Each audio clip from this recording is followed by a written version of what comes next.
Just sit right back and you'll hear a tale of a fateful trip that started from this tropic port aboard this tiny ship. Hi, and welcome to Random Fandom Chats. I'm Tandra. I'm Dee Dee. And this is Annabeth. And here we talk about pretty much anything and everything fandom related, mostly science fiction and fantasy. It can cover books, TV, movies, comics. Games. And today our topic is a little off of our normal pattern. It's going to be on Gilligan's Island, which I know a lot of people are like, that's not fantasy and sci-fi, but it's still iconic. It is, and honestly it is a little bit science fiction related in that they came up with some pretty outlandish things upon occasion that is kind of science-y and fiction-y. And there was also a spin-off series of Gilligan's Island in space, apparently. Yes, it was an animated show that ran in the 80s for like a year, which I find fascinating. I'm going to have to dig that out now that I found out about it. I'm just going to have to dig it up to watch it. But mostly this got put in the box originally because we were putting in things that we thought that had a big, strong fan base or were really part of just in general. Right. Definitely part of our pop culture and that kind of thing. And Gilligan's Island definitely qualifies for that. I mean, it ended when I was a baby, literally a few months old is when the series got canceled.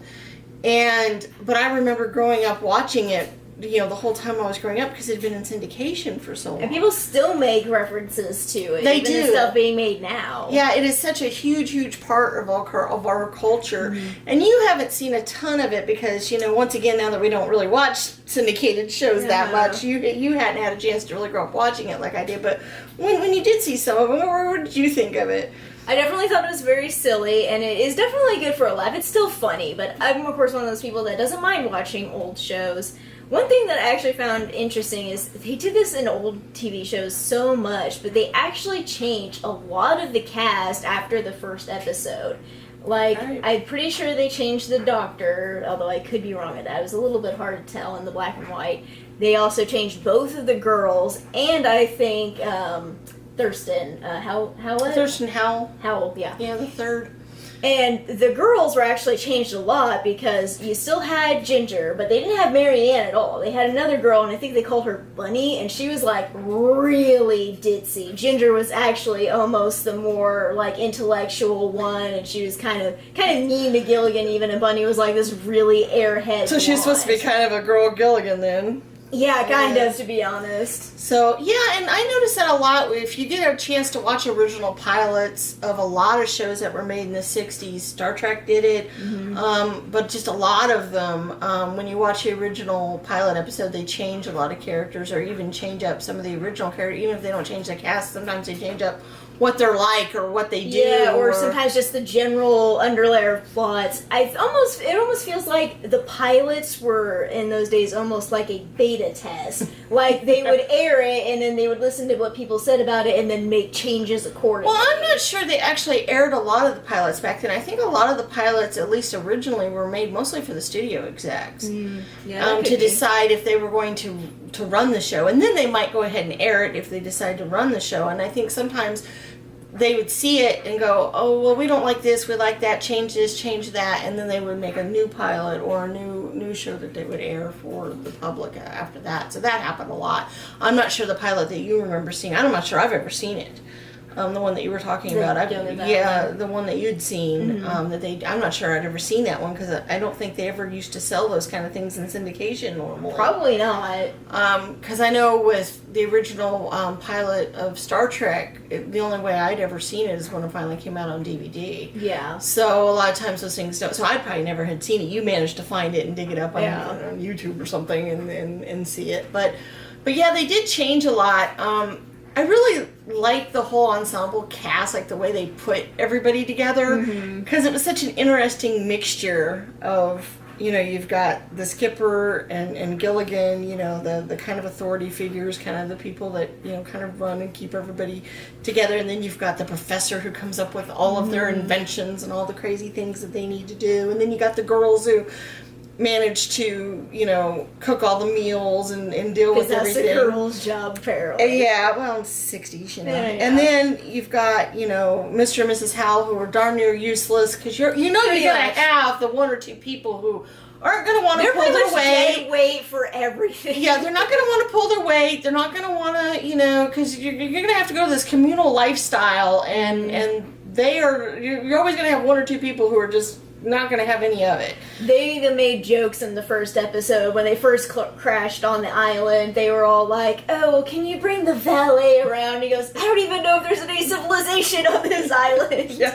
Well, and they were always doing that. It's like they never had a clue that they were stuck in this primitive, place. They were always... It's almost like they thought they were still on vacation. Yeah, they were always offering money to Gilligan to do this or that or the other and doing it's like, look at this, a $20 bill on a deserted island. Sure, you can save it up and maybe go spend it when you finally get rescued, but I think that's the last thing on your mind. And it was kind of funny because Gilligan, of course, is often the reason why they don't get rescued, but he's also, in some of the episodes, which you probably have never actually had a chance to kind of see this, but in some of the episodes, you almost saw an intelligence there that you didn't realize was there.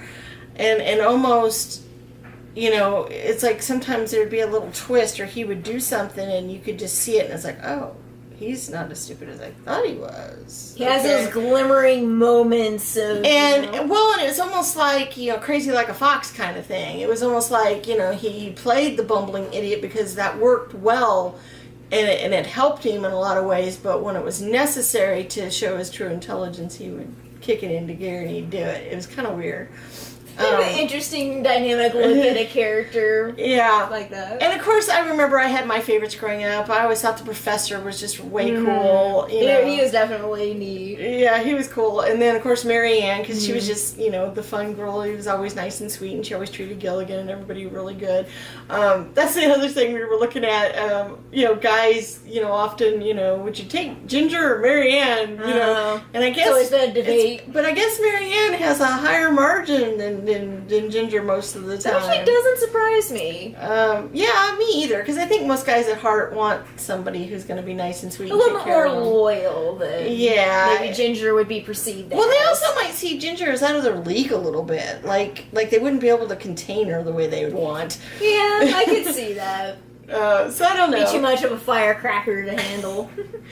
But yeah, and there's been Gilligan's Island references in so many different TV shows and Galaxy Quest. I love the line in Galaxy Quest when you find out that they've based their whole, society. They think everything's done on truths, and they based it all on our TV shows. And they go, even Gilligan's Island, and they're all like, oh, those poor people. And they right. So, if you guys haven't seen Galaxy Quest, you guys need to watch that movie. It's brilliant. Definitely. So anyway, this has just been kind of a nice little trip down memory lane, just to kind of remember an old fun TV show. If you ever get a chance to run across it, it's definitely good for a laugh and some lighthearted watching. Right, if you just need something that's kind of mindless, doesn't take a whole lot of... Might be a good palate cleanser for all those really dark, depressing TV shows you binge watch on Netflix, too. Yeah, because this is just back in the days where things were very, very innocent. I mean, let's face it, you have 7 people on an island, and they don't ever get married, have babies. Right. Do anything else that and Mary Ann would definitely totally get together. Up. Yeah, yep. Or Gilligan and Mary Ann or somebody like that would. And then, of course, Thurston, Lovey's okay, but he'd probably want somebody else along the way too, maybe. I don't know. It's possible. But anyway, so it's definitely in the fantasy realm, but it's just kind of fun for the goofiness. Mm-hmm. And if you haven't seen it for a long time, maybe you could pick it up and watch a few episodes. And if you've never seen it, if you're, somebody younger who's just not had a chance to run across it, dig up a few episodes and watch it. It could be fun. All right, let's pick out and see what we're going to do on our next vlog. What are we going to do, Annabeth? You going to pick one for us? Is she awake enough? Yeah, she's there. Okay. Whoops. Dropped one. I'll have to pick it up in a minute. All right, Anna, baby. You got 4 to choose from. Which one do you want? Well, she started to go. Hey, Annabeth, pick one. Hey, Annabeth, pick one.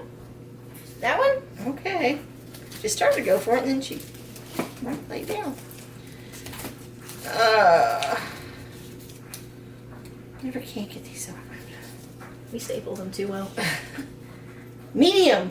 Ooh, another TV show for us to watch. Okay. Alright. If you guys like this video, please consider giving it a thumbs up. If you like what we do, subscribe. Feel free to leave us any suggestions or comments in the section below. And thank you for watching.